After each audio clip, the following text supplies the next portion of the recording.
Hey, hi, my Pisces family. Happy New Year's. Thank you for tuning in. Thank you for liking, sharing, and subscribing. We're doing a really quick one for each of the star signs. This is for Pisces. This beautiful artwork is by Junkyard Prince Co. And I'll link her stuff at the bottom of these videos. She's got a tarot deck coming out that I'm going to receive soon, so expect to see this coupled with her tarot in the new year. I'm really, really excited for that, but it's just amazing art, so I wanted to share it with you guys here. And thank you for being here. I hope you're all well. I'm literally just going to jump into these. They're only going to be about 5 minutes for each star sign, and I'll go through what it's going to look like. So we've got what needs to be released from 2020, basically, as we say goodbye to the year. What has blocked you from releasing it? What can help you release it? What will change for you when you release it? Oh no, I've gotten the order wrong. Hang on a moment. What needs to be released? What has blocked you from releasing it? What can help you release it? What will change for you when you release it? And the outcome. All right? Pardon me. Okay. So what needs to be released right now? You've got the Magician card. So I think control is really coming to me. I think you need to possibly release the idea of how you're manifesting things so that you can actually begin to work on that again. I think there's been some blockages experienced in something that you thought was going to be manifested by yourself.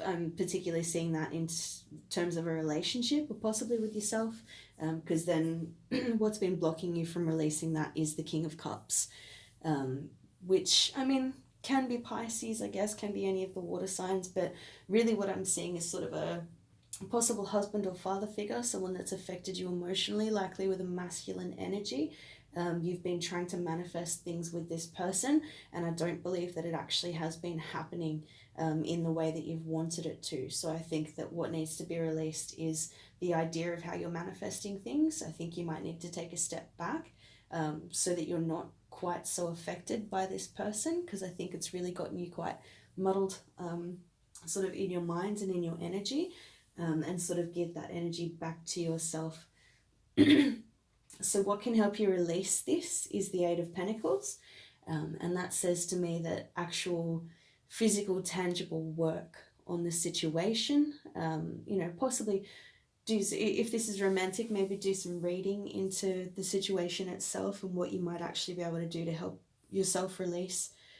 Or just focusing on work for a while and not focusing so much on relationship. That's coming through quite strongly. But yeah, basically kind of going back to the drawing board and, becoming the apprentice or the student again and learning something about yourself and about your situation so that you can relearn that idea of manifestation, I think is going to really help you. So what will change when you release that though is you'll have victory. So whatever's been feeling really, really stuck with your manifestations is going to change if you go back to the drawing board by then having a victory. And that's a really, really positive energy.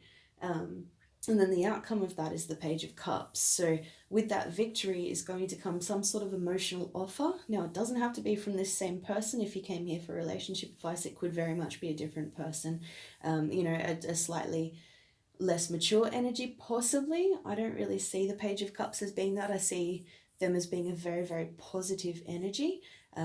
Could be something to do with children. So if you were trying to have children, then, manifesting differently is actually going to assist you. And I guess by that, what I mean is, how to put it? Yeah, really just kind of letting go of the idea of how you were doing something, going back to the drawing board, and then coming back to it in a different light is actually going to give you that that outcome that you're wanting. But it's going to look like a bit of a small offer. It's not going to necessarily look like what you were aiming for. You were aiming for king energy, but remember, the page can become a king. So to that effect, being able to really actually release what you were trying to do and just let it go and say, okay, you know what, that didn't work, which is perfectly fine. What do? We learn from mistakes, we learn from failure. And I'm not going to say this is failure, but that's a good saying. Like, it's just as important to be able to get back on the horse and actually, dive back into that energy with a completely fresh slate. And that's what this is asking you to do, and then you will have victory. It just might look a little different to what you were aiming for, but it'll be a more malleable energy and be something that you can actually really work with. So I hope that resonated. Happy, happy, happy New Year's to everybody. Hope you have a really, really, really wonderful time, and I'll see you all next year.